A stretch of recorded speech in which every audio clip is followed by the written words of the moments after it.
Hi, welcome to mock exam number 3. Okay, question number 1. Ground structures or provide the IUPAC names of the molecules provided below. If necessary, draw wedge and dash bonds to show stereochemistry. First compound, the main group is an ether. Okay, that means that we can name each substituent and then put ether at the end. This substituent this is position 1 because it's the ether. 2, 3, it's a free fluoro phenyl. Remember that the benzene is a phenyl. And the other one is 1, 2, 3, 4, 5.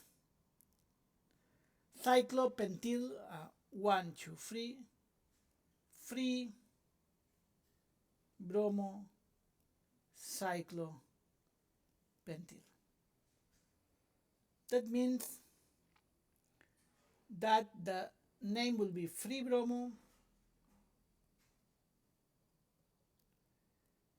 cyclopentyl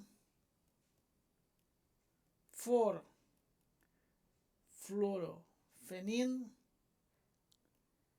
ether, and then what we have to do is to put the stereochemistry of this compound, that the oxygen is up, the bromine is down, that means trans. Free bromo cyclopentyl 4 fluorophenyl ether. Okay. Next one, we have this compound. We only have to remember that this is phenol. That means that this is 1, 2, 3.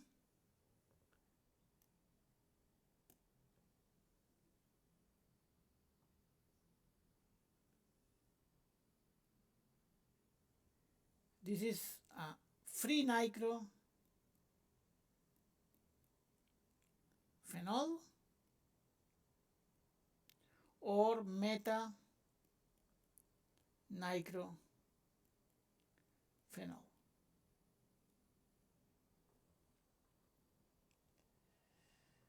Next one, we have this compound.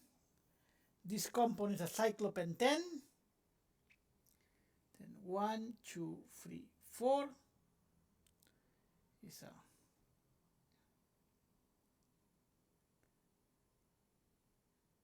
the substituent is a free methyl 4 fluoro. That means if we start by alphabetical order, it will be 4 fluoro, free methyl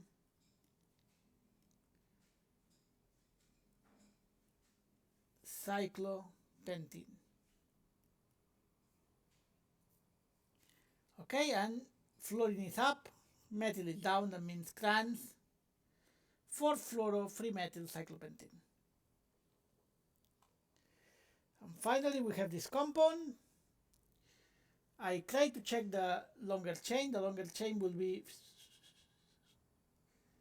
this one. Okay.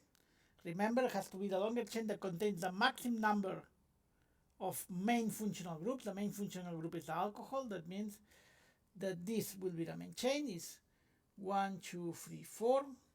I have to start numbering from here. 1, 2, 3, 4 in order to make this substituent the lower number possible. This is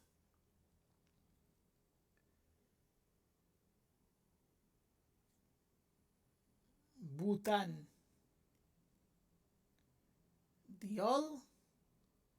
Okay, 1, 4 butanediol. But I have a double bond that is in position 2. Will be 1, 4 butane, 2 but2n diol. Okay, and now I have to name this substituent. This substituent is 1, 2, 3, 4, 4 butyl, and then I cite the two substituents. Will be a 1, 2, 3, 4. Remember that we start counting where it's bonded to the main group. That means 4 bromo, free fluoro, butyl, one for but 2n diol. Okay?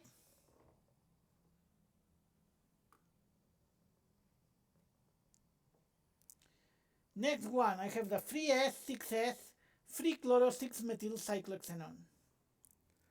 Okay, cyclohex 1N. This means that I have a double bond. This is a cyclohexane, that means if I draw it, it's here, and then 1, 2, 3. Free chloro, and 1, 2, 3, 4, 5, 6.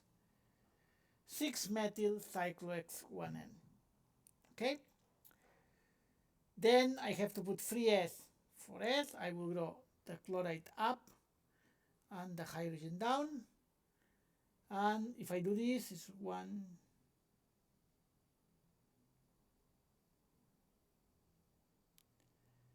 This is S. That means this is okay. And I will draw this up and the hydrogen down. This will be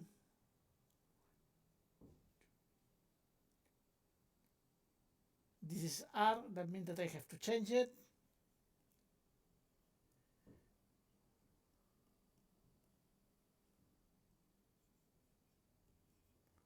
This will be this compound. Okay? How I do it in order to know the stereochemistry? Basically, I put 1, I name the stereochemistry. If it's the right, I keep it. If it's the opposite, like in this example, I change for the opposite. Okay. F, 2-sec-butyl, 5-isobutyl phenol. Okay, I have a phenol. Remember, phenol is this. Then 2-sec-butyl. Remember, sec-butyl is this. And 5-isobutyl. No, this is free. 1, 2, 3, 4, 5. 5-isobutyl. 2-sec-butyl, 5-isobutyl phenol. Okay, next question at curved arrows to show the full mechanisms. Okay, remember what is happening is that the pair of electrons of the chloride are attacking the aluminium. This is a Lewis base, this is a Lewis acid. And what we generate is this compound that is reacting with the aromatic ring. The pair of electrons are attacking here. And what we get is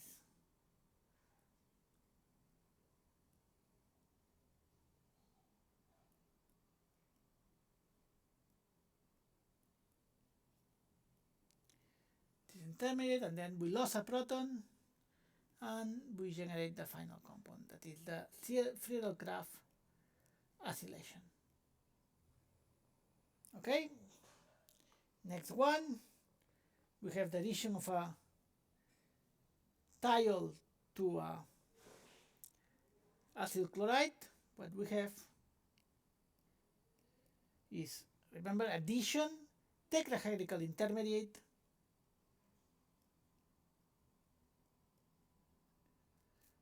and once we have the tetrahedral intermediate, we regenerate the double bond between the carbon and the oxygen, and a leaving group, in this case the chloride, is leaving to form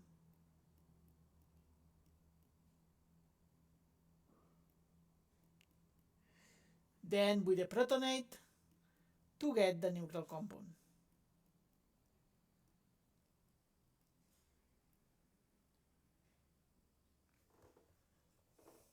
Okay? Next one, we have electrophilic aromatic substitution with this nitro compound. What we will get is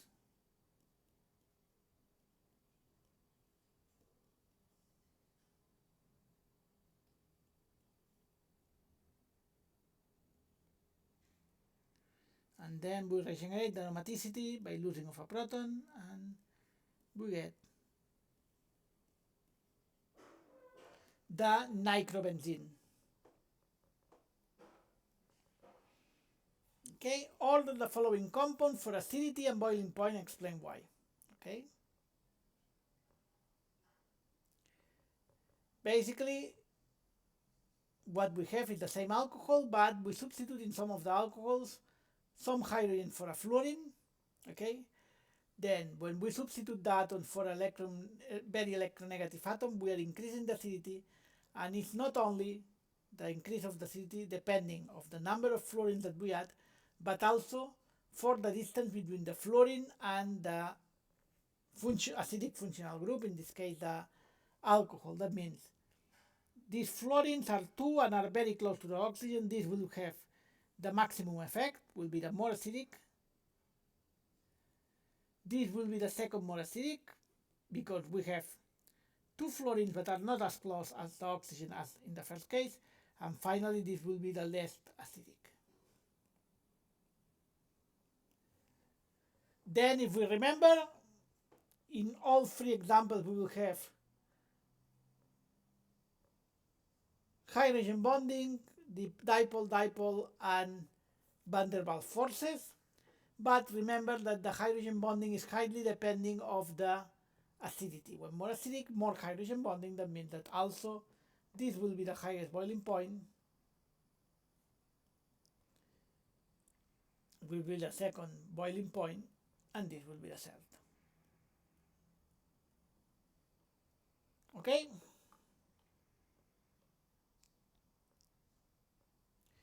Next example.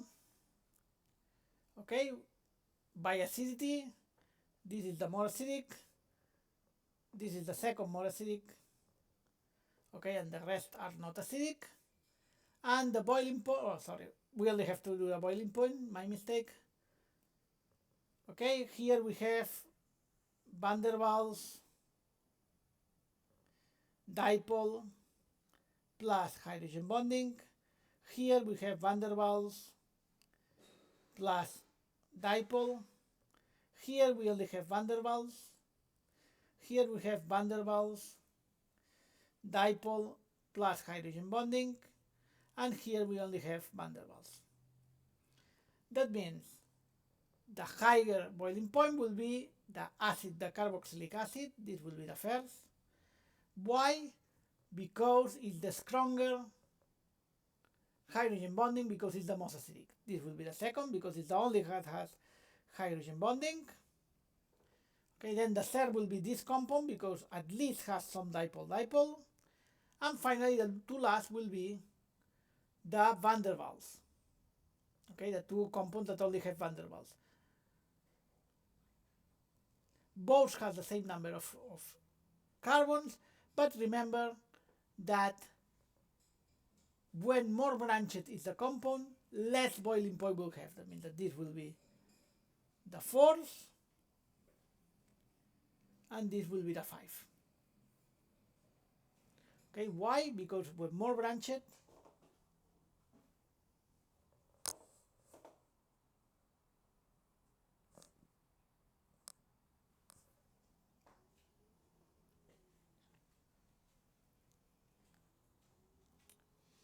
C, well, we can do the same.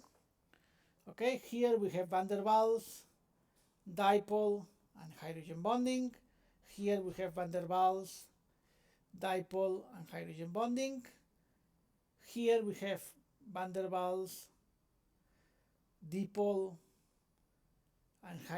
and nothing else. Here we only have van der Waals, and here we only have van der Waals and hydrogen bonding. And sorry, and dipole, not hydrogen. Which will be the most acidic? The first will be the most acidic. Why? Because we have 2 hydrogen bondings. If we compare with the second, that will be this, that only have 1 hydrogen bonding. Next one will be the 2 compounds that has a dipole, okay, which will have more boiling point in the case of the 2 dipoles. Well, this compound has 1 carbon more than this. That means that this will be 3, this will be 4, and final, the last compound with the boiling point, the lower boiling point, will be the one that only have van der Waals forces. Right, next question. Propose the starting materials to get the following esters. Briefly justify your answer. Okay. Basically, all the esters that we have are non-symmetric. That means we have two different parts. That means that has to be done by Williamson synthesis. Okay, and remember the Williamson synthesis, we have to choose to put the alkyl halide in the better position to do SN2. That means in this case, if I do this,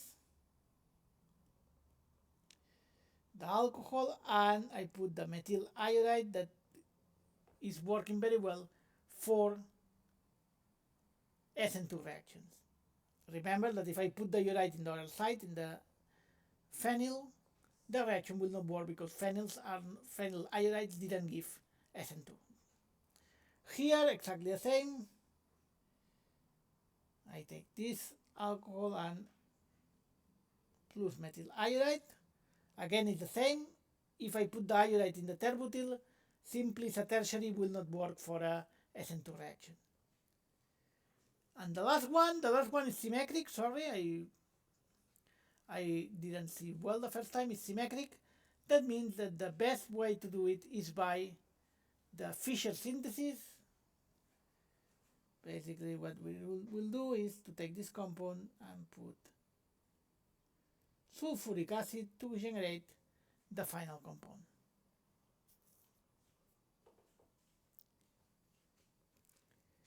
Okay, next one, draw the products of the following reactions justifying the ratio and stereochemistry. First one, what we have, remember, when we have a double bond and we react with bromine, what we generate is the bromonium ion. Okay, the free member ring, positive, and now what is happening is that the water is opening the bromonium ion to generate this compound. Okay, we have the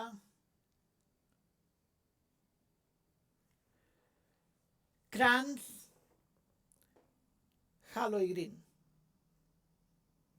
Okay, here in the next one, what we have, remember, I will do the borane first. Okay, the borane is approaching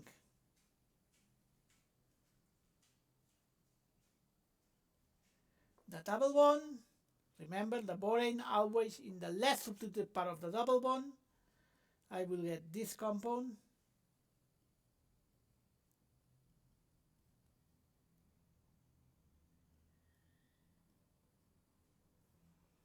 Okay, and then with the hydrogen peroxide, what I do is the substitution of the borane for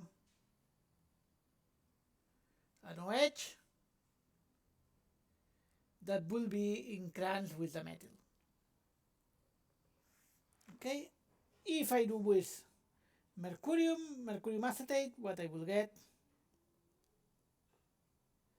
is, first of all, I get the free member ring with mercurium. Okay, and then the water, the solvent, in this case water, is opening by the most substituted part of the free member ring, and I will get this intermediate.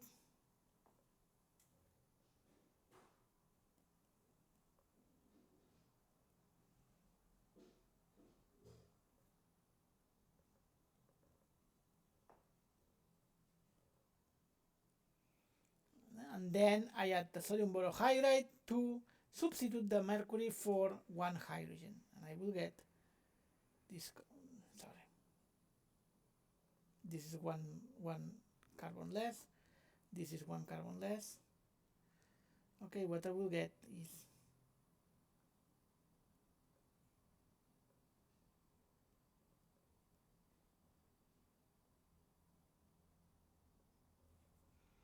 okay. And the last one is the double bond plus hydrochloric acid. Okay, remember the double bond will attack the hydrogen, and the carbon, the bond hydrogen chloride, the two electrons of the bond hydrogen chloride will go to the chloride, obtaining these two compounds.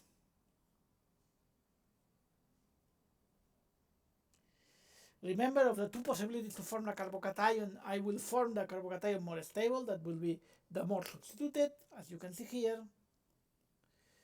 And then the chloride will attack the carbocation to generate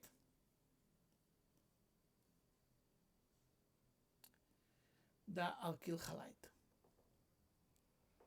Okay? Right? Good. Next one, propose a mechanism with curly arrows of the following reactions. Okay? Remember, this is a carbon negative. We'll attack here, and the pair of electrons that are forming the carbon double bond oxygen are going to the oxygen to generate this intermediate.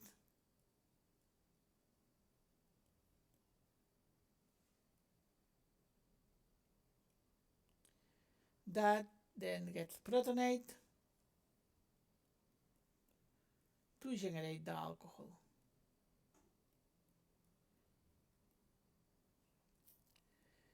Here, again, exactly the same.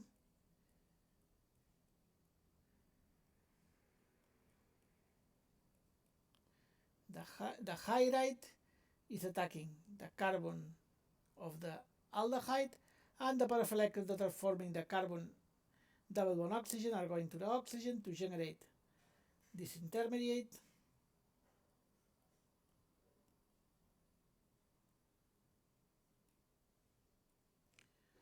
That is protonated to generate the final alcohol.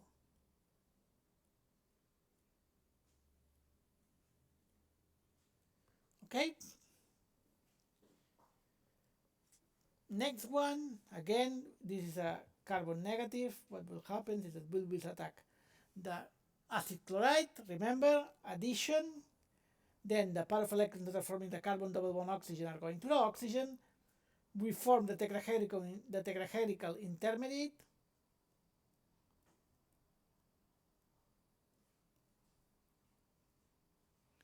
Next, we regenerate the carbon double bond oxygen, and the leaving group is departing to form the final ketone.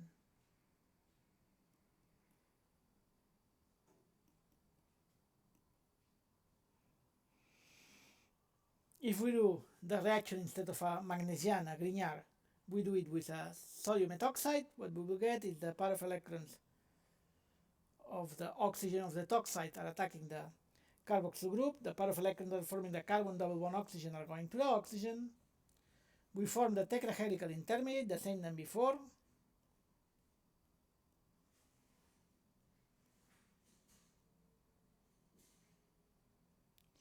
And next step, we regenerate the carbon double bond oxygen, and the leaving group is departing to avoid to break the octet, and what we get is the final ester.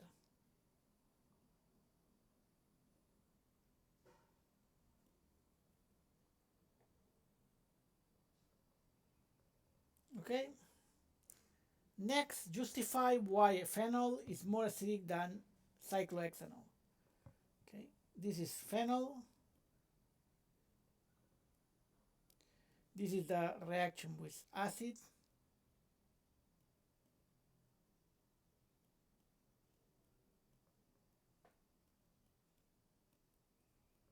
Okay, and this is cyclohexanol.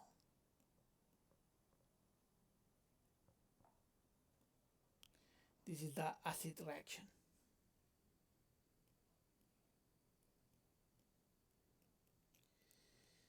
The thing is that when we are using phenol, the conjugate base can be stabilized by resonance forms.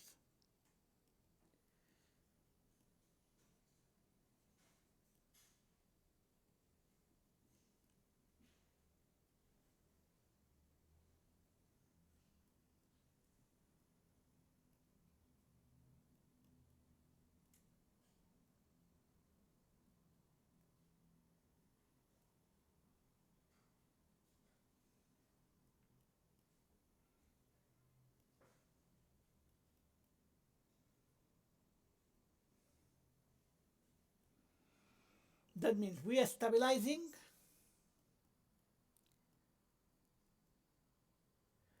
the conjugate base of the phenol. That means we are making this compound more stable. That means that we are pushing the reaction to the dissociation. That means more acidic. Okay?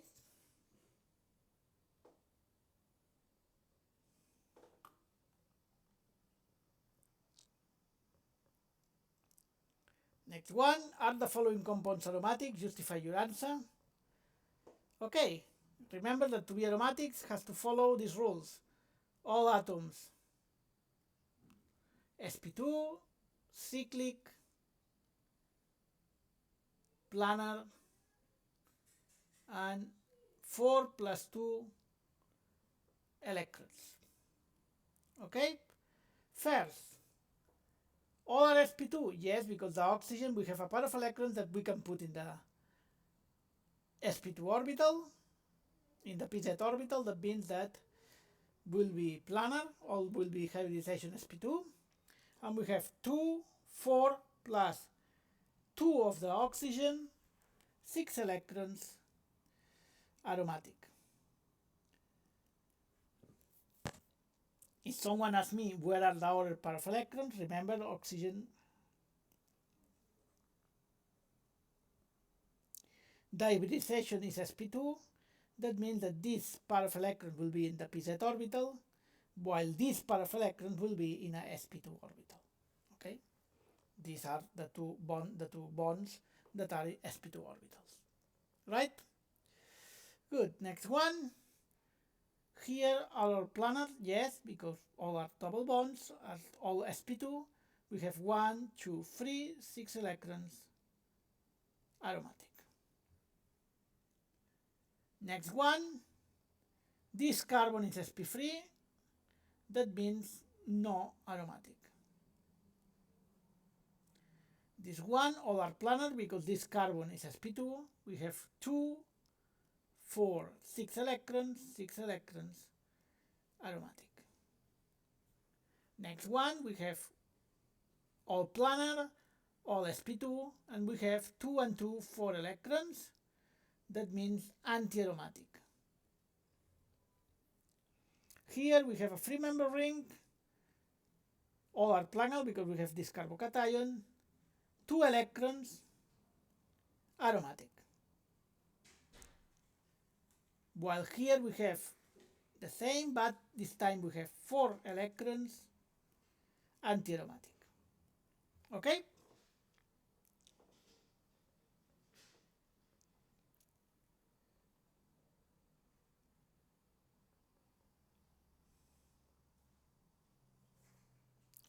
And that's all. Thank you very much for your attention. I hope that this will help you in order to prepare the exam. And see you in the exam.